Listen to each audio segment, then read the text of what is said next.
Assalamualaikum warahmatullahi wabarakatuh. Perkenalkan, nama saya Rizky Asariatul Husna dengan NIM 40122111045. Di sini saya ingin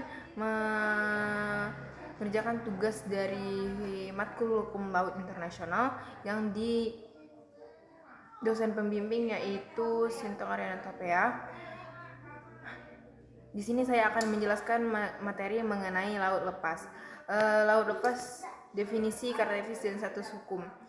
Laut lepas yang juga dikenal sebagai high seas merupakan perairan internasional yang terletak di luar yurisdiksi negara manapun. Laut lepas mencakup sekitar 45% dari permukaan bumi dan kaya akan sumber daya alam, termasuk ikan, mineral, dan energi.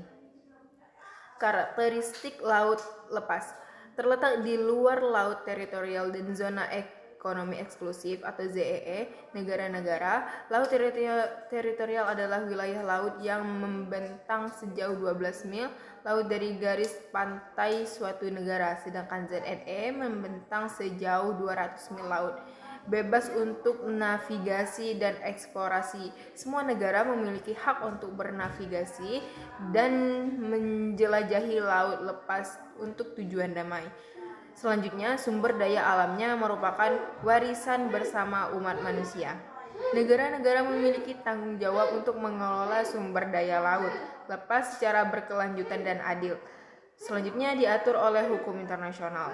Konvensi Hukum Laut Perserikatan Bangsa-Bangsa atau UNCLOS adalah perjanjian internasional utama yang mengatur laut lepas. Selanjutnya, status hukum laut lepas, kebebasan laut. Semua negara memiliki hak untuk bernavigasi, memancing, dan melakukan kegiatan lain di laut lepas untuk tujuan damai. Yang selanjutnya, perlindungan lingkungan laut. Negara-negara memiliki kewajiban untuk melindungi lingkungan laut dari pencemaran dan kerusakan lainnya. Selanjutnya, penyelesaian sengketa. Sengketa terkait laut lepas harus diselesaikan secara damai melalui negosiasi atau arbitrase. Selanjutnya yaitu tantangan di laut lepas. Penangkapan ikan berlebihan. Penangkapan ikan berlebihan merupakan salah satu ancaman terbesar bagi kelestarian sumber daya laut lepas.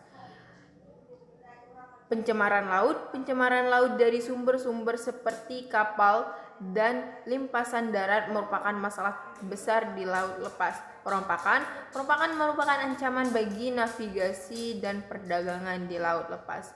Perubahan iklim berdampak pada laut lepas dengan cara meningkatkan suhu laut, menaikkan permukaan laut, dan mengubah pola arus laut.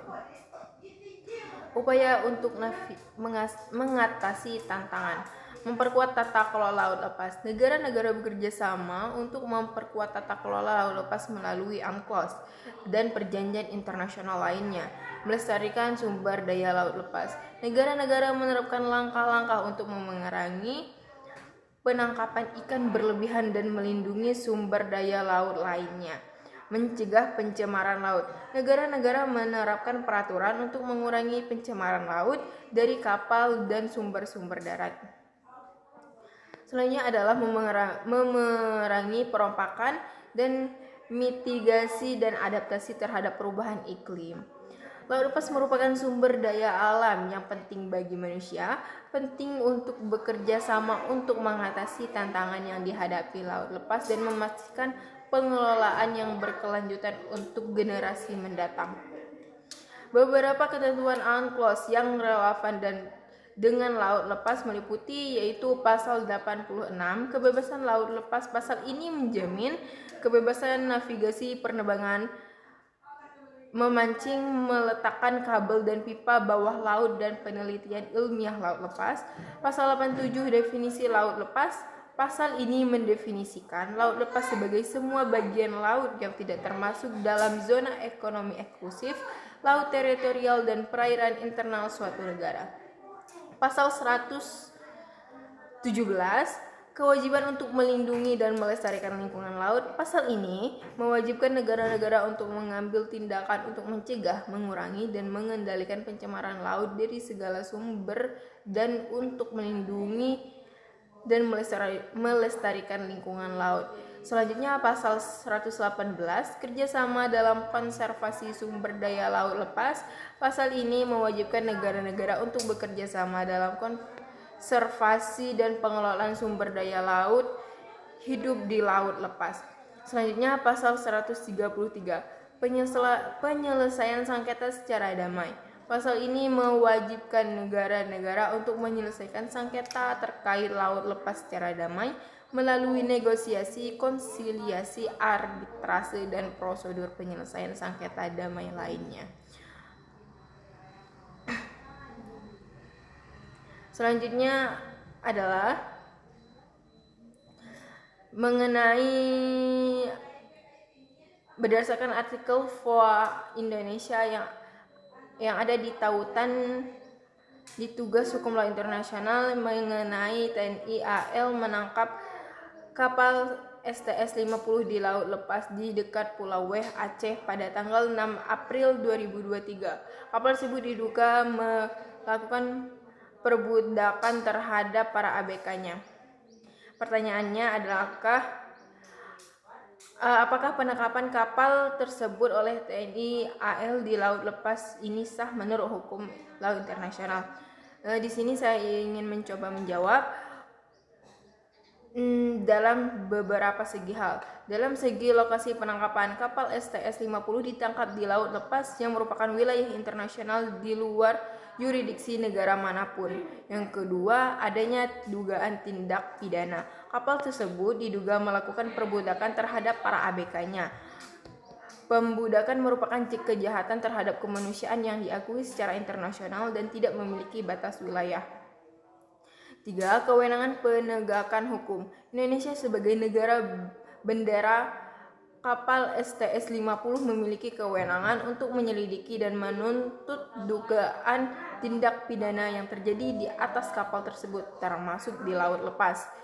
Pengejaran oleh Interpol. Interpol telah mengeluarkan red notice terhadap kapal STS-50 karena dugaan pembudakan. Hal ini memperkuat kewenangan Indonesia untuk melakukan penangkapan. Selanjutnya ada tindakan TNI AL Indonesia. TNI AL bertindak atas permintaan dari Kementerian Kelautan dan Perikanan atau KKP dan bekerjasama dengan Badan Keamanan Laut Bakamla dalam operasi penangkapan. Jadi berdasarkan analisis di atas, penangkapan kapal budak oleh TNI AL di laut lepas kemungkinan besar sah menurut hukum laut internasional.